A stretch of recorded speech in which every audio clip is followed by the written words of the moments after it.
கீரை எப்படி கிடையாதுன்னு பார்க்குமா.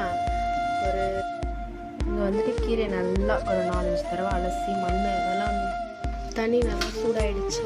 சூடானே அந்த அரிசி வச்ச அப்புறம் அந்த புளி லெமன் சைஸ் புளி எல்லாத்தையும் நல்லா வேக வச்சுக்கணும்.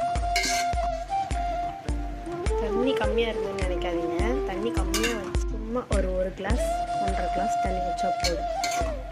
இதில் கலரே மாறிடுச்சு. நல்லா வெந்துருச்சு. இன்னும் கொஞ்சம் இதை வந்து மற்றலையும் கடைஞ்சிக்கலாம். இந்த மாதிரி மிக்சிலையும் போட்டு எடுத்துக்கலாம். இந்த ஃப்ரெஷ் முள்ள கடுகு உளுத்தம் பருப்பு எண்ணெய் ஊற்றி கடுகு